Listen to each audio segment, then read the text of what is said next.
असलामुअलैकुम। Good morning सोनियो। ठंडी ठंडी good morning. बड़ी ठंडी ठंडी हवा चलती पई है। ते अज तो बई रात भर इन्नी तूफानी हवावां रही कि हाले भी बड़ी तेज़ हवा आवे।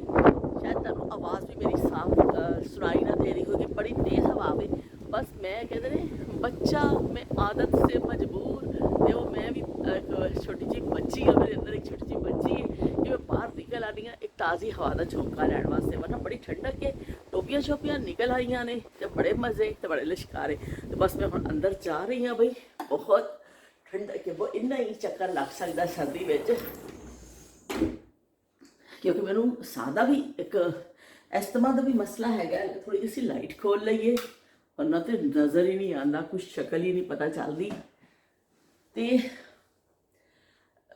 बहुत ज़्यादा ठंडक है और उसकी वजह के नाल मैनू एस्तमा का जो मसला है ना वो भी बहुत सर्दी में हो जाता है। फिर मैं डेली बेसिस से अपना इनहेलर भी करना होंदा वे।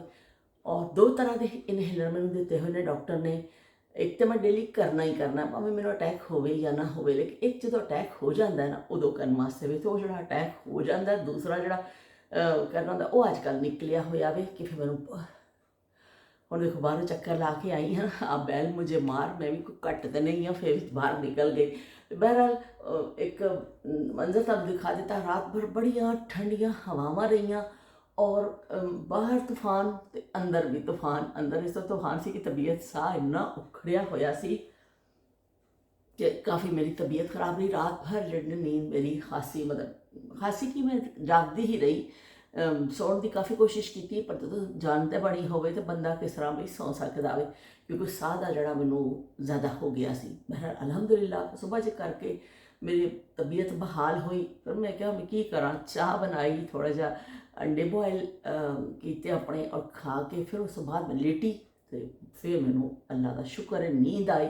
तो हुण इस वक्त मुकामी वक्त के मुताबिक 1:30 बज गया दोपहर का। तो मैं हुण उठी हाँ दोबारा, क्योंकि बहुत रात डिस्टर्ब रही जब नींद। फिर सुबह जी आई अच्छी आ गई। हुण मैं उठी हाँ।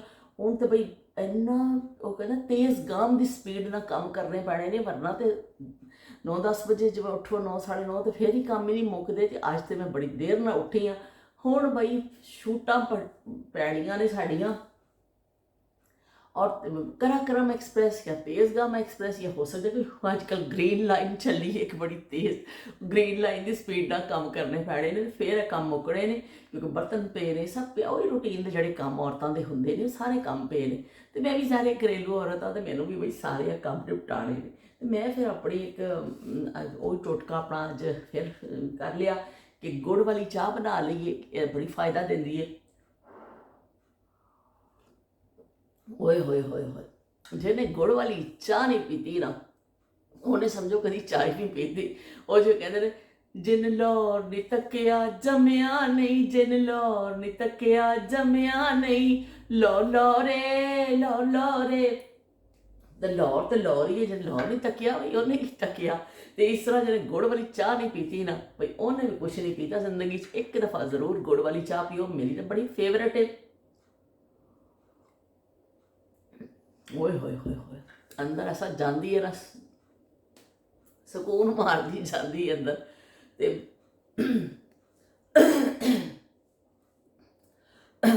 ਰਾਤ ਨੂੰ ਜਦੋਂ ਮੇਰੀ ਤਬੀਅਤ ਖਰਾਬ ਹੋਈ ਔਰ ਸਾਡੇ ਕੋਲ ਹਰ ਵਕਤ ਦਵਾਈ ਮੌਜੂਦ ਹੁੰਦੀ ਹੈ ਐਮਰਜੈਂਸੀ ਵਾਸਤੇ ਵੀ, ਉਸ ਤੋਂ ਇਲਾਵਾ ਹਸਪੀਟਲ ਵੀ ਦਸਤਿਆਬ ਨੇ, ਉਸ ਤੋਂ ਇਲਾਵਾ ਹੋਰ ਚੀਜ਼ਾਂ ਵੀ ਮਤਲਬ ਨੇ ਕਿ ਤੁਸੀਂ ਕਰੀਬੀ ਮੈਡੀਕਲ ਸਟੋਰਸ ਬਣ ਗਏ ਨੇ, ਡਾਕਟਰ ਦਸਤਿਆਬ ਨੇ, ਹਸਪੀਟਲਸ ਨੇ, ਮਤਲਬ ਕਿ ਹਰ ਅੱਜ ਅਸੀਂ ਜੀ ਰਹੇ ਹਾਂ ਸਾਨੂੰ ਹਰ ਸਹੂਲਤ ਹੈ।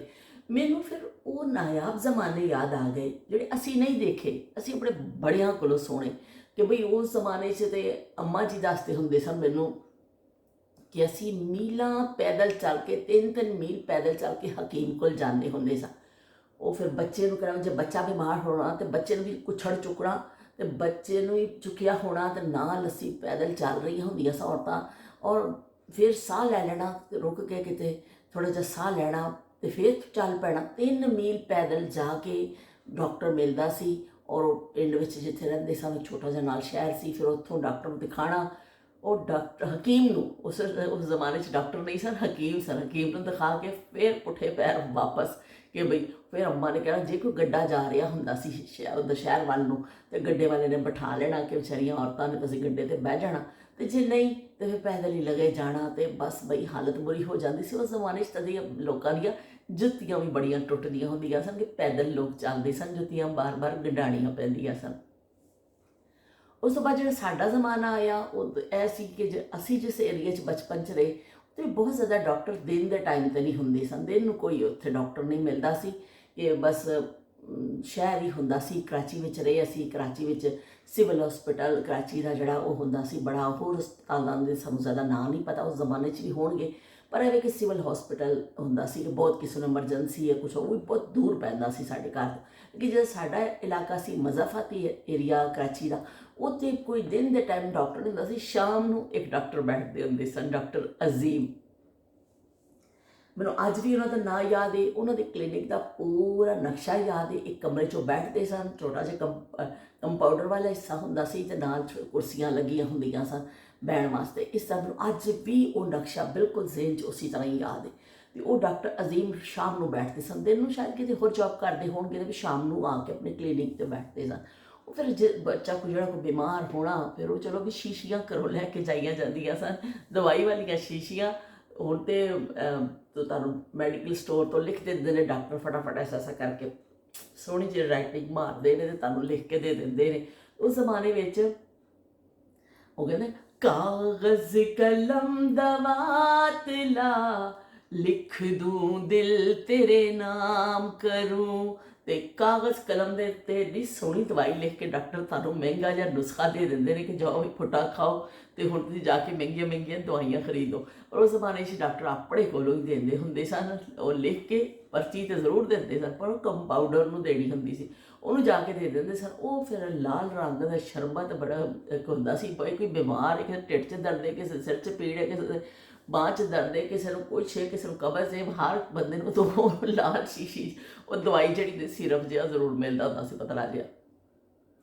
ਉਹ ਵੀ ਸ਼ੀਸ਼ੀਆਂ ਆਪਣੀਆਂ ਰੱਖ ਦੇਣੀਆਂ ਕਾਊਂਟਰ 'ਤੇ, ਉਹਨੇ ਨਾਲ ਕਾਗਜ਼ ਪੁੜੀਆਂ ਵਿੱਚ ਗੋਲੀਆਂ ਪਾਣੀਆਂ, ਐਸਾ ਪੁੜੀ ਵਲੇਟਣੀ, 3 ਗੋਲੀਆਂ 2 ਗੋਲੀਆਂ, ਫਿਰ ਉਹਨੇ ਆਵਾਜ਼ ਲਾਣੀ। ਜਿਹਦਾ ਵੀ ਨਾ ਹੁੰਦਾ ਸੀ ਉਹ ਕਹਿੰਦਾ ਸੀ ਆ ਜਾਓ ਵੀ ਲਾਈਨ 'ਤੇ, ਫਿਰ ਉਹਨੇ ਸਮਝਾਉਣਾ ਵੀ ਇਹ ਸਵੇਰੇ ਖਾਣੀ ਹੈ, ਸੁਬਾਹ ਖਾਣੀ ਹੈ, ਸ਼ਾਮ ਖਾਣੀ ਹੈ, ਇਸ ਤਰ੍ਹਾਂ ਦਵਾਈਆਂ ਦਾ ਦੇ ਕੇ ਪੁੜੀਆਂ। ਤੇ ਉਹ 2 ਦਿਨ ਦੀ ਦਵਾਈ ਦਿੱਤੀ ਜਾਂਦੀ ਸੀ ਕਿ 2 ਦਿਨ 'ਚ ਫਰਕ ਨਾ ਪਿਆ ਫਿਰ ਤੁਸੀਂ ਦੁਬਾਰਾ ਮੁੜ ਕੇ ਆ ਜਾਈਓ ਸਾਨੂੰ ਮਿਲਣ ਵਾਸਤੇ, ਅਸੀਂ ਤੁਹਾਡਾ ਇੰਤਜ਼ਾਰ ਕਰ ਰਹੇ ਹੋਵਾਂਗੇ, ਅਸੀਂ ਤੁਹਾਡੇ ਤੋਂ ਬੜੇ ਬੇਕਰਾਰ ਹੋਵਾਂਗੇ।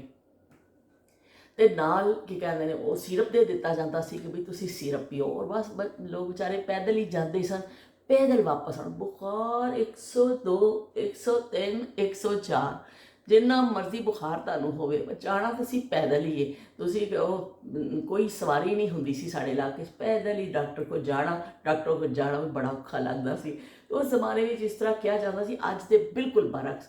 ਅੱਜ ਡਾਕਟਰ ਕਹਿੰਦੇ ਨੇ ਤੁਹਾਨੂੰ ਹਾਈ ਟੈਂਪਰੇਚਰ ਹੈ, ਤਾਂ ਮੈਂ ਘੁੱਟ ਚਾਹ ਪੀ ਲਵਾਂ। ਹੋਏ ਹੋਏ ਹੋਏ ਹੋਏ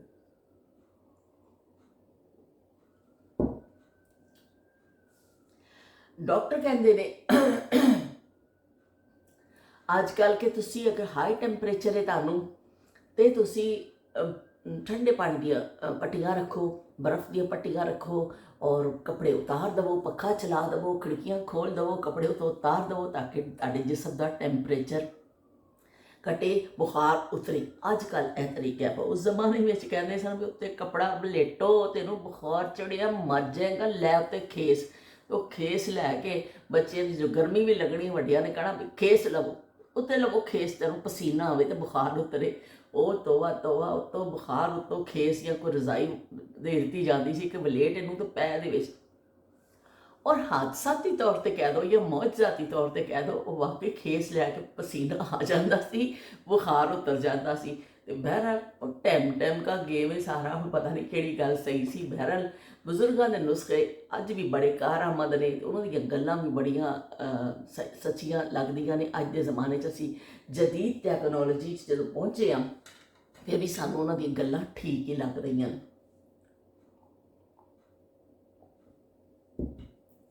ਇਲਾਜ ਦੇ ਨਾਂ 'ਤੇ ਇਸ ਤਰ੍ਹਾਂ ਸਹੂਲਤਾਂ ਨਹੀਂ ਹੁੰਦੀਆਂ ਸਨ। ਕੋਈ ਕਦੀ ਕਿਸੇ ਦਾ ਆਪਰੇਸ਼ਨ ਵਗੈਰਾ ਹੁੰਦਾ ਸੀ ਤੇ ਕਦੀ ਕਦੀ ਹਸਪਤਾਲ ਕਿਸੇ ਨੇ ਜਾਣਾ, ਉਹ ਵੀ ਅਸੀਂ ਆਪਣੀ ਜ਼ਿੰਦਗੀ ਵਿੱਚ ਮੇਰਾ ਖਿਆਲ ਬਹੁਤ ਘੱਟ ਦਫਾ ਅਸੀਂ ਗਏ हॉस्पिटल, वरना ये इस तरह डॉक्टर या तो घर ही कोई थोड़ा टोटका शोटका कर लेना या शाम को डॉक्टर को चले जाना। पैदल जाओ पैदल आओ, अपनी मदद आपके तहत दवाई लैके आओ तो फिर तुम 2-3 दिन आराम आ जाता होंदा सी। बहुत ज़्यादा बुखार तो सारे मौसमी सबू चढ़ते ही ने, लेकिन है कि बहुत उदों इलाज दी सहूलतां भी नहीं सन, इन्नियां बीमारियां भी आम नहीं सन। इन्नी बंदा कहे ना कि बीमारी इन्नी आम होंदी सी, इन्नी बीमारी भी आम नहीं होंदी सी।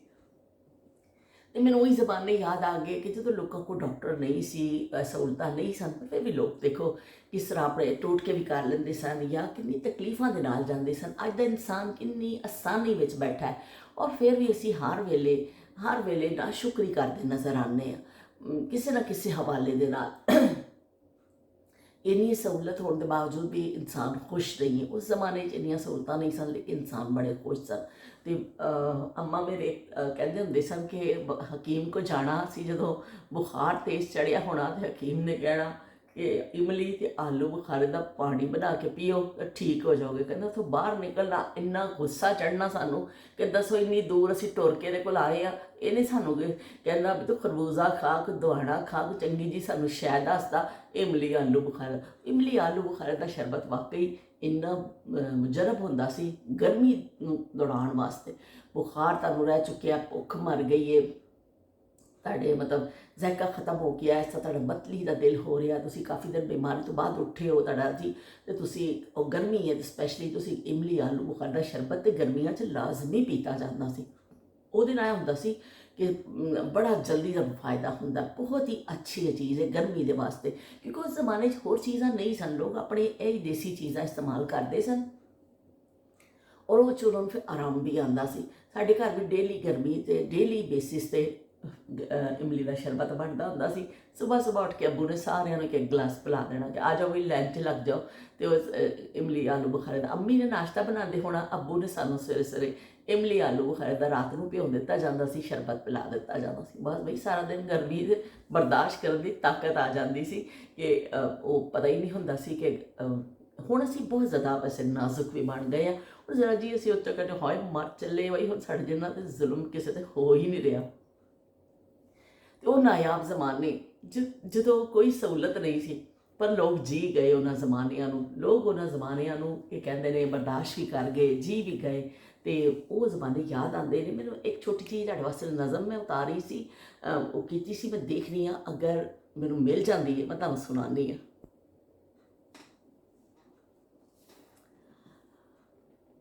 एक बचपन का ज़माना था, खुशियों का खजाना था, चाहत चांद को पाने की थी, दिल तितली का दीवाना था। थक कर आते थे स्कूल से, फिर खेलने भी जाना था। बारिश में कागज़ की कश्ती, हर मौसम ही बड़ा सुहाना था। हर खेल में साथी थे, हर रिश्ता निभाना था। रोने की वजह न थी, न हंसने का बहाना था। अब नहीं रही वो जिंदगी जैसा बचपन का ज़माना था। ओए होए होए, बड़ी ज़बरदस्त है। मैनू वाकई बहुत अच्छी लगी कि कितना वो प्यारा ज़माना सी। लो भी एक होर सुन लो। कहते ने शादीशुदा जिंदगी भी जम्मू कश्मीर की तरह बड़ी खूबसूरत होंदी है। भी देखण च ते बड़ी खूबसूरत लगदी है, पर लड़ाई का खतरा 24 घंटे रहिंदा जे। वाकई किसी ने हकीकत ही ले दी थी कि लड़ाई का खतरा शादीशुदा जिंदगी में हमेशा जड़ा ना सारे फहरिस्त होंदा वे। जिंदगी की उलझनों से फरार चाहिए, मुझे बचपन का एक दिन उधार चाहिए। ओए होए होए, जिंदगी का एक दिन उधार कितों नहीं मिलना।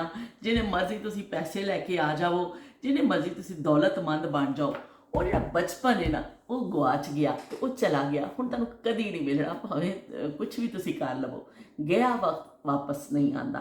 वो यादां अपनियां छड्ड जांदा वे, वो साडे दिलां 'च नक्श हो जाता है। वो गलियां, वो मुहल्ले, वो जिहड़ी चीज़ां तुसी अपने साथियां नाल खेले हुंदे हो, ਉਹ ਜਿਹੜਾ ਮੈਂ ਦੁੱਧ ਵਾਲੀ ਜਿਹੜਾ ਇੱਕ ਵੀਡੀਓ 'ਚ ਪੁੱਛਿਆ, ਕਮੈਂਟ ਕਰੋ, ਦੱਸੋ ਕਿਹਨੇ ਕਿਹਨੇ ਦੁੱਧ ਖਾਲਸ ਪੀਤਾ ਵੇ। ਤੇ ਮੈਨੂੰ ਕਮੈਂਟ ਆਏ ਕਿ ਉਹਨਾਂ ਨੇ ਕਿਹਾ ਕਿ ਵੀ ਅਸੀਂ ਤੇ ਮੱਝ ਦੇ ਥੱਲੇ ਬਹਿ ਕੇ ਧਾਰਾਂ ਦੇ ਨਾਲ ਦੁੱਧ ਪੀਤੇ ਨੇ, ਅਸੀਂ ਤੇ ਇੰਨੇ ਖਾਲਸ ਦੁੱਧ ਪੀਤੇ ਨੇ ਕਿ ਬਰਤਨ 'ਚ ਵੀ ਜਾ ਕੇ ਚਾਟੀ 'ਚ ਵੀ ਤੋਂ ਵੀ ਪਹਿਲਾਂ ਅਸੀਂ ਸਿੱਧੀ ਡਾਇਰੈਕਟ ਧਾਰ ਵੀ ਬੱਚੇ ਮਾਵਾਂ ਅਕਸਰ ਪਿਲਾ ਦਿੰਦੀਆਂ। ਕਿਸੇ ਵੱਡੇ ਨੇ ਕਹਿਣਾ ਆ ਜਾ ਤਾਜ਼ਾ ਦੁੱਧ ਪਾ ਦੇ, ਤਾਂ ਬੱਚੇ ਨੇ ਮੂੰਹ ਖੋਲ੍ਹਣਾ। ਇਹ ਤਾਂ ਮੈਂ ਦੱਸਣਾ ਹੀ ਭੁੱਲ ਗਈ ਸਾਂ, ਲੇਕਿਨ ਵਾਕਈ ਜਦੋਂ ਮੈਨੂੰ ਕਮੈਂਟ ਆਏ ਨਾ ਉਸ ਤੋਂ ਮੈਨੂੰ ਪਤਾ ਚੱਲਿਆ ਕਿ ਬਈ ਇਹ ਵਾਕਈ ਇਹ ਵੀ ਹੁੰਦਾ ਸੀ। ਕੁਝ ਚੀਜ਼ਾਂ ਜਿਸ ਉਸ ਜ਼ਮਾਨੇ ਦੀਆਂ ਜੇ ਬਹੁਤ ਸਾਰੀਆਂ ਜ਼ਿਕਰ ਹੁੰਦੇ ਨੇ ਕਿ ਛੋਟੀ ਮੋਟੀ ਮੈਂ ਭੁੱਲ ਜਾਂਦੀ ਹਾਂ, ਪਰ ਕਮੈਂਟ ਦਾ ਮਤਲਬ ਇਹ ਹੀ ਹੁੰਦਾ ਵੇ ਕਿ ਫਿਰ ਤੁਸੀਂ ਉਸ ਜ਼ਮਾਨੇ ਨਾਲ ਜੁੜਦੇ ਹੋ, ਤੁਸੀਂ ਆਪਣੀ ਯਾਦ ਸ਼ੇਅਰ ਕਰਦੇ ਹੋ। ਅਤੇ ਮੈਨੂੰ ਕਮੈਂਟ 'ਚ ਫਿਰ ਦੱਸਿਆ ਗਿਆ, ਮੇਰੇ ਜ਼ਿਹਨ 'ਚ ਨਾਂ ਥੋੜ੍ਹਾ ਨਿਕਲ ਗਿਆ ਵੇ। ਉਹਨਾਂ ਨੇ ਜ਼ਿਕਰ ਕੀਤਾ ਕਿ ਮੈਂ ਤਾਂ ਸਿੱਧੀਆਂ ਧਾਰਾਂ ਜਿਹੜਾ ਨਾ ਧਾਰਾਂ ਸਿੱਧਾ ਡਾਇਰੈਕਟ ਧਾਰਾਂ ਮੂੰਹ 'ਚ ਪਾਈਆਂ ਹੋਈਆਂ ਨੇ। ਅਤੇ ਇਸ ਤਰ੍ਹਾਂ ਮੈਨੂੰ ਬੜਾ ਅੱਛਾ ਲੱਗਿਆ ਕਿ ਤੁਸੀਂ ਕਮੈਂਟ ਕਰਕੇ ਵੀ ਦੱਸਦੇ ਹੋ, ਉਹਦਾ ਤੁਹਾਡੀ ਵਾਬਸਤਗੀ ਵੀ ਹੁੰਦੀ ਹੈ। ਅਤੇ ਮੈਨੂੰ ਇਹ ਚੰਗਾ ਲੱਗਦਾ ਨਾ ਕਿ ਅਸੀਂ ਮਿਲ ਬੈਠ ਕੇ ਸਾਰੇ ਚਲੋ ਸਾਥੀ ਆਪਣੇ ਬਚਪਨ ਦੇ ਜ਼ਮਾਨਿਆਂ ਨੂੰ ਯਾਦ ਕਰ ਲੈਂਦੇ ਹਾਂ। ਆਪਣਾ ਗੁਜ਼ਰਾ ਜ਼ਮਾਨਾ ਜੀ ਅਸੀਂ ਵਾਪਸ ਤਾਂ ਨਹੀਂ ਲਿਆ ਸਕਦੇ, ਪਰ ਅਸੀਂ ਸੁਹਾਨੀਆਂ ਯਾਦਾਂ 'ਚ ਥੋੜ੍ਹੀ ਦੇਰ ਲਈ ਚਲੇ ਜਾਂਦੇ ਹਾਂ। 10 ਮਿੰਟ 15 ਮਿੰਟ ਆਪਣੀ ਜ਼ਿੰਦਗੀ 'ਚ ਅਸੀਂ ਇੰਨਾ ਸਾਰਾ ਦਿਨ ਮਸਰੂਫ ਰਹਿੰਦੇ ਹਾਂ, ਪਰ 10-15 ਮਿੰਟ ਆਪਣੇ ਲਈ ਜ਼ਰੂਰ ਕੱਢਿਆ ਕਰੋ ਕਿ ਅਸੀਂ ਬੈਠ ਕੇ ਆਪਣੀ ਯਾਦਾਂ ਸ਼ੇਅਰ ਕਰੀਏ, ਆਪਣੇ ਉਹ ਚੀਜ਼ਾਂ ਸ਼ੇਅਰ ਕਰੀਏ ਜਿਹੜੀਆਂ ਹੁੰਦੀਆਂ ਸਨ। ਕਿ ਮਾਂ ਬਾਪ ਕੋ ਫਰਮਾਇਸ਼ਾਂ ਕਰਨੀਆਂ, ਉਹਨਾਂ ਦੀ ਮਹਿਦੂਦ ਆਮਦਨੀ ਹੁੰਦੀ ਸੀ, ਪਰ ਫਿਰ ਵੀ ਸਾਡੀਆਂ ਖੁਆਇਸ਼ਾਂ ਜ਼ਰੂਰ ਪੂਰੀਆਂ ਕੀਤੀਆਂ ਜਾਂਦੀਆਂ ਸਨ ਕਿ ਜਿਸ ਤਰ੍ਹਾਂ ਕਿੱਸਾ ਕਰਕੇ ਜੋੜ ਤੋੜ ਕਰਕੇ ਜਿਸ ਤਰ੍ਹਾਂ, ਪਰ ਉਹ ਖੁਆਇਸ਼ ਸਾਡੀ ਪੂਰੀ ਹੁੰਦੀ ਸੀ। ਔਰ ਬਸ ਸਾਡੀਆਂ ਖੁਆਇਸ਼ਾਂ ਵੀ ਤਾਂ ਮਾਸੂਮ ਹੁੰਦੀਆਂ। ਅਸੀਂ ਕੋਈ ਵੱਡੇ ਵੱਡੇ ਆਈਫੋਨ ਅਤੇ ਅਸੀਂ ਕੋਈ ਅੱਜ ਦੇ ਜ਼ਮਾਨੇ ਮਹਿੰਗੀਆਂ ਚੀਜ਼ਾਂ ਤਾਂ ਨਹੀਂ ਮੰਗਦੇ ਹੁੰਦੇ ਸਨ। ਸਾਡੀ ਤਾਂ ਬਹੁਤ ਨਿੱਕੀਆਂ ਖੁਆਇਸ਼ਾਂ ਹੁੰਦੀਆਂ ਸਨ। ਅਤੇ ਬਸ ਚੂੜੀਆਂ ਲੈ ਲਓ, ਅਤੇ ਬਸ ਕੀ ਕਹਿੰਦੇ ਨੇ ਈਦ ਦੇ ਕੱਪੜੇ ਆ ਜਾਂਦੇ ਸਨ। ਬੱਚੀਆਂ ਨੂੰ ਪਰਸ ਦਾ ਬੜਾ ਸ਼ੌਕ ਹੁੰਦਾ ਸੀ ਬੱਚੀਆਂ ਨੂੰ। ਓਏ ਹੋਏ ਈਦ ਆਣੀ ਅਤੇ ਸਾਡਾ ਦਿਲ ਕਰਨਾ ਸਾਡੇ ਕੋਲ ਪਰਸ ਹੋਵੇ, ਬਸ ਸਾਨੂੰ ਕੋਈ ਪਰਸ ਲੈ ਦੇਵੇ ਈਦ ਦੇ ਮੌਕੇ 'ਤੇ। ਈਦ ਦੀ ਇਕੱਠੀ ਹੁੰਦੀ ਸੀ ਅਤੇ ਫਿਰ ਅਸੀਂ ਉਹਦੇ 'ਚ ਪਾਣੀ ਹੁੰਦੀ ਸੀ ਨਾ, ਹੱਥ 'ਤੇ ਨਹੀਂ ਪੈਸੇ ਲੈ ਕੇ ਫਿਰਨੇ। ਅਤੇ ਬਸ ਬਈ ਫਿਰ ਇੰਨਾ ਸ਼ੌਕ ਹੁੰਦਾ ਸੀ ਜੇ ਪਰਸ ਮਿਲ ਜਾਂਦਾ ਸੀ ਬਈ ਸਾਰਾ ਦਿਨ ਉਸ ਬਾਂਹ 'ਤੇ ਪਾ ਕੇ ਨਾ ਅਸੀਂ ਉਹਨੂੰ ਫਿਰਦੇ ਰਹਿੰਦੇ ਸਾਂ, ਹੱਥੋਂ ਛੱਡਣੇ ਨਹੀਂ ਸਾਂ। ਔਰ ਈਦ ਦੀ ਨੂੰ ਬਾਰ ਗਿਣਨਾ ਕਿ ਬਈ ਕਿੰਨੀ ਈਦੀ ਹੋਈ ਹੈ, ਬਈ ਉਨੀ ਰਹਿਣੀ ਹੈ, ਕਿੰਨੇ ਕੁ ਲੋਕਾਂ ਨੇ ਤੁਹਾਨੂੰ ਦੇ ਦਿੱਤੀ ਹੈ। ਸਾਰੇ ਮੁਹੱਲੇ ਵਾਲਿਆਂ ਕੋਈ ਈਦੀ ਲੈਣਾ ਫਰਜ਼ ਹੁੰਦਾ ਸੀ ਕਿ ਬਈ ਸਾਨੂੰ ਛੇਤੀ ਕਰੋ ਈਦੀ ਦੇਵੋ, ਛੇਤੀ ਕਰੋ ਈਦੀ ਦੇਵੋ। ਅਤੇ ਉਹ ਵੀ ਸਾਰਿਆਂ ਨੇ ਦੇਣਾ, ਰੁਪਇਆ 2 ਰੁਪਏ ਮਿਲਦੇ ਹੁੰਦੇ ਸਾਨੂੰ ਉਦੋਂ ਈਦੀ। ਕਿ 5 ਰੁਪਏ ਤਾਂ ਬਹੁਤ ਵੱਡੀ ਸੁਗਾਤ ਹੁੰਦੀ ਸੀ। ਕਿਸੇ ਨੇ ਰੁਪਇਆ ਦੇ ਦੇਣਾ, ਕਿਸੇ ਨੇ 2 ਰੁਪਇਆ, ਇੰਨੇ ਖੁਸ਼ ਹੋ ਜਾਣਾ ਕਿ ਜੇ ਕਿਸੇ ਕੋਲ 10-15 ਰੁਪਏ ਸ਼ਾਮ ਤੱਕ ਇਕੱਠੇ ਹੋ ਜਾਂਦੇ ਸਨ, ਉਹ ਬੜਾ ਮਹਾਨ ਕਹਿਲਾਉਂਦਾ ਸੀ ਕਿ ਵੀ ਇਹਨੇ ਈਦ ਦੀ ਇਕੱਠੀ ਕਰ ਲਈਏ। ਪਰ ਉਹ 1 ਰੁਪਇਆ, ਉਹ 2 ਰੁਪਇਆ, ਉਹ ਬੜੇ ਕੀਮਤੀ ਸਨ। ਅੱਜ ਦੇ ਹਜ਼ਾਰਾਂ ਰੁਪਇਆ ਨਾਲੋਂ ਜ਼ਿਆਦਾ ਕੀਮਤੀ। ਕਿ ਜਦੋਂ ਉਹ ਮੁਹੱਬਤ ਭਰੇ ਜ਼ਮਾਨੇ ਸਨ ਕਿ ਸਾਰੇ ਜਿਹੜੇ ਗਲੀ 'ਚ ਬੱਚੇ ਖੇਲ ਰਹੇ ਨੇ ਸਨ, ਸਾਰਿਆਂ ਨੂੰ ਈਦੀ ਦਿੱਤੀ ਜਾਂਦੀ ਸੀ। ਇਹ ਨਹੀਂ ਹੁੰਦਾ ਸੀ ਕਿ ਤੁਸੀਂ ਸਿਰਫ ਆਪਣੇ ਖਾਸ ਰਿਸ਼ਤੇਦਾਰਾਂ ਨੂੰ, ਖਾਸ ਲੋਕਾਂ ਨੂੰ ਦਿਓ। ਸਾਰੇ ਬੱਚਿਆਂ ਨੂੰ ਜਿਹਨੇ ਆ ਜਾਓ ਬਈ, ਫਿਰ ਸਾਰਿਆਂ ਨੇ ਸਾਰੇ ਬੱਚਿਆਂ ਨੂੰ ਈਦੀ ਦੇਣੀ ਔਰ ਹਰ ਇੱਕ ਨੂੰ ਆਪਣਾ ਹੀ ਸਮਝਿਆ ਜਾਂਦਾ ਸੀ। ਇਸ ਤਰ੍ਹਾਂ ਨਹੀਂ ਹੁੰਦਾ ਸੀ ਕਿ ਜਿਹੜੇ ਮੁਹੱਲੇ ਦੇ ਕੁਝ ਘਰ ਨੇ ਅਤੇ ਉਹ ਕੁਛ ਅਲੱਗ ਨੇ, ਅਸੀਂ ਕੁਛ ਅਲੱਗ ਆ। ਉਹ ਚੀਜ਼ ਮੈਨੂੰ ਸਭ ਤੋਂ ਚੰਗੀ ਲੱਗਦੀ ਸੀ। ਹੁਣ ਮਹਿਸੂਸ ਜ਼ਿਆਦਾ ਹੁੰਦੀ ਕਿ ਕਦੀ ਨਾ ਮਜ਼ਹਬ ਦੇ ਨਾਂ 'ਤੇ ਤਫਰੀਕ ਸੀ, ਨਾ ਸਿਆਸਤ ਦੇ ਨਾਂ 'ਤੇ ਤਫਰੀਕ ਸੀ, ਕੁਛ ਨਹੀਂ ਸੀ। ਬਸ ਲੋਕ ਆਪਸ ਮਿਲ ਜੁਲ ਕੇ ਰਹਿੰਦੇ ਸਨ ਕਿ ਵੀ ਜਿਹੜਾ ਸਾਡਾ ਮੁਹੱਲੇਦਾਰ ਹੈ ਨਾ, ਸਾਡੇ ਬੜੇ ਬਜ਼ੁਰਗ ਕਹਿੰਦੇ ਹੁੰਦੇ ਸਨ ਕਿ ਭੈਣ ਭਰਾ ਤੁਹਾਡੇ ਦੂਰ ਹੁੰਦੇ ਨੇ, ਉਹ ਤੁਹਾਡੇ ਕਿਸੇ ਖੁਸ਼ੀ ਗਮੀ 'ਤੇ ਜ਼ਰੂਰ ਪਹੁੰਚਣਗੇ, ਲੇਕਿਨ ਬਾਅਦ 'ਚ ਪਹੁੰਚਣਗੇ। ਸਭ ਤੋਂ ਪਹਿਲੇ ਤੁਹਾਡਾ ਪੜੋਸ ਹੁੰਦਾ ਅਤੇ ਪੜੋਸ ਜਿਹੜਾ ਵੇ ਤੁਹਾਡੀ ਖੁਸ਼ੀ 'ਚ, ਤੁਹਾਡੇ ਗਮ 'ਚ, ਤੁਹਾਡੇ ਹਰ ਚੀਜ਼ 'ਚ ਜਿਹੜਾ ਨਾ ਉਹ ਸ਼ਾਮਿਲ ਹੁੰਦਾ ਫੌਰੀ ਤੌਰ 'ਤੇ। ਅਗਰ ਤੁਹਾਨੂੰ ਕੋਈ ਤਕਲੀਫ ਹੈ, ਫੌਰਨ ਤੁਹਾਡਾ ਪੜੋਸੀ ਆਏਗਾ। ਅਤੇ ਉਹ ਭੈਣਾਂ ਭਰਾਵਾਂ ਨਾਲੋਂ ਵੱਧ ਕੇ ਉਹਨਾਂ ਦਾ ਕੀਤਾ ਜਾਂਦਾ ਸੀ ਵੀ ਇਹ ਸਾਡੇ ਭੈਣਾਂ ਭਰਾ ਹੀ ਨੇ, ਇਹ ਸਾਡੇ ਦੁੱਖ ਸੁੱਖ ਦੇ ਸਾਥੀ ਨੇ। ਅਤੇ ਪੜੋਸੀਆਂ ਦਾ ਬੜਾ ਖਾਸ ਮੁਕਾਮ ਹੁੰਦਾ ਸੀ। ਕੋਈ ਅੱਛੀ ਚੀਜ਼ ਪਕਾਈ ਜਾਂਦੀ ਸੀ, ਇੱਕ ਦੂਸਰੇ ਦੇ ਘਰ ਭੇਜੀ ਜਾਂਦੀ ਸੀ। ਕੋਈ ਬਿਮਾਰ ਹੁੰਦਾ ਸੀ, ਉਹਦੀ ਇਯਾਦਤ ਕੀਤੀ ਜਾਂਦੀ ਸੀ। ਕੰਮ ਕਾਜ ਵਿੱਚ ਹੈਲਪ ਕੀਤੀ ਜਾਂਦੀ ਸੀ ਇੱਕ ਦੂਸਰੇ ਦੇ ਕਿ ਬਈ ਕਿਸੇ ਦਾ ਅਗਰ ਕੋਈ ਜ਼ਿਆਦਾ ਕੰਮ ਹੈ, ਚਲੋ ਵੀ ਅਸੀਂ ਨਾਲ ਜਾ ਕੇ ਹੱਥ ਪਵਾ ਦਈਏ। ਇਸ ਤਰ੍ਹਾਂ ਮਿਲ ਜੁਲ ਕੇ ਜਿਹੜਾ ਪੂਰਾ ਇੱਕ ਮੁਹੱਲਾ ਰਹਿੰਦਾ ਸੀ ਨਾ, ਇੱਕ ਦੂਸਰੇ ਦੁੱਖ ਦਰਦ 'ਚ ਸ਼ਰੀਕ ਹੁੰਦਾ ਸੀ। ਮੁਹੱਲੇ 'ਚ ਕੋਈ ਘਰ ਹੁੰਦਾ ਸੀ, ਉਹ ਪਤਾ ਹੁੰਦਾ ਸੀ ਵੀ ਇਸ ਘਰ 'ਚ ਅੱਜ ਕੋਈ ਬੰਦਾ ਬਿਮਾਰ ਹੈ, ਇਹਦਾ ਬੱਚਾ ਬਿਮਾਰ ਹੈ, ਇਹਨੂੰ ਸੱਟ ਵੱਜ ਗਈ ਹੈ, ਇਹਨੂੰ ਇਹ ਹੋ ਗਿਆ। ਫੌਰਨ ਖਬਰ ਹੈ, ਸਭ BBC ਅੰਦਰ ਖਬਰ ਫੈਲ ਜਾਂਦੀ ਸੀ। BBC ਨਿਊਜ਼ ਦੀ ਕੀ ਖਬਰ ਹੋਣੀ ਹੈ ਜਿਹੜੀ ਉਹ ਫਟਾਫਟ ਖਬਰਾਂ ਫੈਲਦੀਆਂ ਸਨ। ਫਟਾਫਟ ਇੱਕ ਦੂਸਰੇ ਦੇ ਘਰ ਲੋਕ ਪਹੁੰਚਦੇ ਸਨ, ਜਾਂਦੇ ਸਨ, ਇੱਕ ਦੂਸਰੇ ਨੂੰ ਪੁੱਛਦੇ ਸਨ। ਉਹ ਜ਼ਮਾਨੇ ਨਾਯਾਬ ਹੋਏ। ਹੁਣ ਲੋਕ ਪਤਾ ਵੀ ਕਰਦੇ ਸਭ ਕੁਝ, ਫੋਨ ਕਰਨ ਦਾ ਸਾਡੇ ਕੋਲ ਟਾਈਮ ਨਹੀਂ ਹੁੰਦਾ, ਸਾਡੇ ਹੱਥ ਵਿੱਚ ਹਰ ਵੇਲੇ ਫੋਨ ਹੁੰਦਾ ਵੇ, ਪਰ ਅਸੀਂ ਕਹਿੰਦੇ ਹਾਏ ਟਾਈਮ ਨਹੀਂ, ਹਾਂ ਕਰਨੇ ਆ, ਪਤਾ ਕਰਨੇ ਆ, ਇਹਦਾ ਕਰਨੇ ਆ, 2-2 ਦਿਨ ਅਸੀਂ ਪਤਾ ਕਰਨ 'ਚ ਲਾ ਦਿੰਦੇ ਆ। ਪਰ ਐਵੇਂ ਕੋ ਜ਼ਮਾਨੇ 2 ਘੜੀਆਂ 'ਚ ਜਿਹੜੇ ਨਾ ਪੜੋਸੀ ਤੁਹਾਡੇ ਆ ਕੇ ਖੜੇ ਹੋ ਜਾਂਦੇ ਸਨ, ਤੁਹਾਡੇ ਪਿਆਰੇ, ਤੇ ਉਹ ਅੱਜ ਵੀ ਸਾਨੂੰ ਯਾਦ ਨੇ। ਮੈਂ ਆਪਣੇ ਉਸ ਮੁਹੱਲੇ 'ਚ ਜਾਂਦੀ ਹਾਂ, ਜ਼ਿਆਦਾਤਰ ਲੋਕ ਚਲੇ ਗਏ ਨੇ ਉੱਥੋਂ, ਪਰ ਉਹਨਾਂ ਦੇ ਬੱਚੇ ਹੈਗੇ ਨੇ, ਉਹ ਘਰ ਉੱਥੇ ਮੌਜੂਦ ਨੇ। ਘਰਾਂ ਦੀ ਵੀ ਬਦਲ ਗਈਆਂ ਨੇ ਚੀਜ਼ਾਂ, ਪਰ ਐਵੇਂ ਕਿ ਫਿਰ ਵੀ ਉਹ ਹੈਗੇ ਤੇ ਨਾ ਉੱਥੇ। ਤੇ ਮੈਨੂੰ ਤਾਂ ਉਹੀ ਚੀਜ਼ਾਂ ਯਾਦ ਆਉਂਦੀਆਂ ਨੇ, ਉਹੀ ਆਪਣਾ ਮੁਹੱਲਾ, ਉਹੀ ਪਿਆਰੇ ਲੋਕ, ਮੁਹੱਬਤਾਂ ਕਰਨ ਵਾਲੇ। ਟੁਰ ਗਏ ਯਾਰ ਮੁਹੱਬਤਾਂ ਵਾਲੇ, ਤੇ ਉਹ ਵਾਕਈ ਸਾਰੇ ਮੁਹੱਬਤਾਂ ਕਰਨ ਵਾਲੇ ਲੋਕ ਚਲੇ ਗਏ। ਹੁਣ ਤੇ ਜਿਹੜਾ ਗਰਜ਼ਾਂ ਵਾਲਾ ਜ਼ਮਾਨਾ, ਬੇਗਰਜ਼ ਜ਼ਮਾਨੇ ਚਲੇ ਗਏ, ਹੁਣ ਗਰਜ਼ ਦਾ ਜ਼ਮਾਨਾ, ਜਿਹਦੀ ਜਿੰਨੀ ਗਰਜ਼ ਹੈ ਉਨਾ ਹੀ ਤੁਹਾਡੇ ਨਾਲ ਤਾਲੁਕ ਰੱਖੇਗਾ। ਤੇ ਬਸ ਗਰਜ਼ ਤੋਂ ਸਵਾ ਕੋਈ ਤਾਲੁਕ ਰੱਖਣਾ ਗਵਾਰਾ ਨਹੀਂ ਕਰਦਾ। ਲੋ ਬਈ ਅੱਜ ਤੇ ਮੇਰਾ ਖਿਤਾਬ ਇਸ ਤਰ੍ਹਾਂ ਲੰਮਾ ਹੋ ਗਿਆ ਜੇ, ਤੁਸੀਂ ਤੇ ਸੁਣ ਕੇ ਨਾ ਪਰੇਸ਼ਾਨ ਹੋ ਗਏ ਹੋਗੇ। ਚਲੋ ਵੀ ਹੁਣ ਇਖਤਤਾਮ ਕਰੀਏ, ਤੁਹਾਡੇ ਕੋਲ ਇਜਾਜ਼ਤ ਲੰਮੀ ਹੈ। ਅਸੀਂ ਐਸਾ ਸਪੀਡਾਂ ਫੜੀਏ ਆਪਣੀਆਂ, ਉਹ ਕਿਹੜੀ ਤੇਜ਼ਗਾਮ ਦੀ ਸਪੀਡ ਦੇ ਨਾਲ ਨਾ ਅਸੀਂ ਸਪੀਡਾਂ ਫੜੀਏ, ਆਪਣਾ ਕੰਮ ਸ਼ੁਰੂ ਕਰੀਏ। ਬਹੁਤ ਦੇਰ ਹੋ ਗਈ ਆ, ਖਤਮ ਕਰਦੇ ਲੋ ਵੀ 2 ਵੱਜ ਗਏ ਜੇ, ਤੇ ਹੁਣ ਮੈਂ ਫਟਾਫਟ ਆਪਣਾ ਕੰਮ ਸ਼ੁਰੂ ਕਰਾਂ। ਫਿਰ ਅਸੀਂ ਮਿਲਨੇ ਆ ਇੱਕ ਨਵੀਂ ਯਾਦ ਦੇ ਨਾਲ ਤੇ ਨਵੀਂ ਉਹਦੇ ਨਾਲ। ਤੇ ਚਲੋ ਵੀ ਜਾਂਦੇ ਤੁਹਾਨੂੰ ਕੁਝ ਸੁਣਾ ਦਿੰਦੇ ਆ। ਬੱਲੇ ਬੱਲੇ ਬੱਲੇ ਬੱਲੇ ਬਈ ਟੋਰ ਪੰਜਾਬਣ ਦੀ, ਬੱਲੇ ਬੱਲੇ ਬਈ ਟੋਰ ਪੰਜਾਬਣ ਦੀ, ਜੁੱਤੀ ਖਲਦੀ ਮਰੋੜਾ ਨਹੀਂ ਉਛਲਦੀ, ਟੋਰ ਪੰਜਾਬਣ ਦੀ, ਬੱਲੇ ਬੱਲੇ। ਇਹ ਦੇਖ ਲਓ ਮੇਰੇ ਭਾਂਡੇ ਧੋਣ ਵਾਲੇ ਸਾਰੇ ਪਏ ਨੇ। ਬੱਲੇ ਬੱਲੇ ਵੇ ਜੇ ਤੂੰ ਮੇਰੀ ਟੋਰ ਵੇਖਣੀ, ਬੱਲੇ ਬੱਲੇ ਵੇ ਜੇ ਤੂੰ ਮੇਰੀ ਟੋਰ ਵੇਖਣੀ, ਮੈਨੂੰ ਚਾਂਦੀ ਦੀਆਂ ਝਾਂਜਰਾਂ ਪਵਾ ਦੇ, ਜੇ ਤੂੰ ਮੇਰੀ ਟੋਰ ਵੇਖਣੀ, ਮੈਨੂੰ ਚਾਂਦੀ ਦੀਆਂ ਝਾਂਜਰਾਂ ਪਵਾ ਦੇ, ਜੇ ਤੂੰ ਮੇਰੀ ਟੋਰ ਵੇਖਣੀ, ਬੱਲੇ ਬੱਲੇ ਬੱਲੇ ਬੱਲੇ ਨੀ ਮੋਰਨੀ ਦੀ ਟੋਰ ਵਾਲੀਏ, ਬੱਲੇ ਬੱਲੇ ਨੀ ਮੋਰਨੀ ਦੀ ਟੋਰ ਵਾਲੀਏ, ਸਾਨੂੰ ਲੁੱਟਿਆ ਪਜੇਬਾਂ ਪਾ ਕੇ, ਮੋਰਨੀ ਦੀ ਟੋਰ ਵਾਲੀਏ, ਬੱਲੇ ਬੱਲੇ। ਤੇ ਸੂਰਜ ਬੱਦਲਾਂ ਵਿੱਚੋਂ ਪਿਆ ਝਾਤੀ ਪਿਆ ਮਾਰਦਾ, ਸੂਰਜ ਹਲਕਾ ਹਲਕਾ ਸੂਰਜ ਨਿਕਲ ਆਇਆ, ਉਹਨੇ ਝਾਤੀਆਂ ਮਾਰਨੀਆਂ ਸ਼ੁਰੂ ਕਰ ਦਿੱਤੀਆਂ ਨੇ ਚਿਲਮਨ ਦੇ ਪਿੱਛੋਂ ਆ ਕੇ। ਤੇ ਬਸ ਅਸੀਂ ਹੁਣ ਆਪਣਾ ਕੰਮ ਸ਼ੁਰੂ ਕਰਨ ਲੱਗੇ ਹਾਂ। ਸਾਡੀਆਂ ਬਿਨਾਂ ਡਿੱਗੀਆਂ ਪਈਆਂ ਨੇ ਕੱਲ ਸ਼ਦੀਦ ਹਵਾ ਦੇ ਨਾਲ, ਸਭ ਕੁਝ ਅਸੀਂ ਸਿੱਧਾ ਕਰਨਾ ਹੋਵੇ, ਤੇ ਨਾਲ ਅਸੀਂ ਓਏ ਹੋਏ ਹੋਏ ਹੋਏ ਸ਼ੌਕ ਦਾ ਕੋਈ ਮੁੱਲ ਨਹੀਂ। ਅੱਜ ਫਿਰ ਚੱਕਰ ਲਾਈ ਆ, ਭਾਵੇਂ ਹੁਣੇ ਹੀ ਸਾਹ ਉਲਟ ਜਾਵੇ।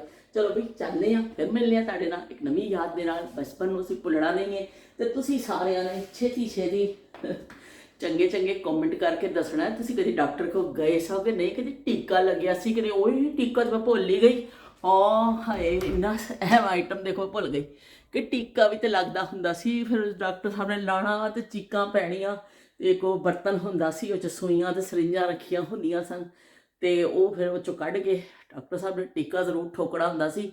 ਟੀਕਾ ਲਾਜ਼ਮੀ ਆਈਟਮ ਸੀ, ਤੁਸੀਂ ਡਾਕਟਰ ਕੋਲ ਜਾਂਦੇ ਸੋ। ਤੇ ਲੋ ਬਈ ਸਭ ਤੋਂ ਜ਼ਰੂਰੀ ਆਈਟਮ ਮੈਂ ਭੁੱਲ ਗਈ। ਲੋ ਇਹ ਕੋਈ ਹਾਲ ਨਹੀਂ। ਤਦੇ ਕਹਿੰਦੇ ਨੇ ਕਿ ਬਦਾਮ ਸ਼ਦਾਮ ਖਾਣੇ ਚਾਹੀਦੇ ਨੇ ਬੰਦੇ ਨੂੰ, ਉਮਰ ਦੇ ਨਾਲ ਨਾਲ ਹਾਫਜ਼ੇ ਜਿਹੜੇ ਨਾ ਘੱਟ ਹੋ ਜਾਂਦੇ ਨੇ। ਚਲੋ ਵੀ ਮੇਰਾ ਸਭ ਕੰਮ ਪਿਆ ਵੇ, ਵਰਨਾ ਮੈਂ ਟੀਕੇ ਦੇ ਉੱਪਰ ਵੀ ਥੋੜ੍ਹਾ ਜਿਹਾ ਖਿਤਾਬ ਕਰ ਦਿੰਦੀ, ਫਿਰ ਕਿਸੇ ਦਿਨ ਕਰ ਦੇਵਾਂਗੇ। ਅੱਲਾ ਹਾਫਿਜ਼, ਰੱਬ ਰਾਖਾ।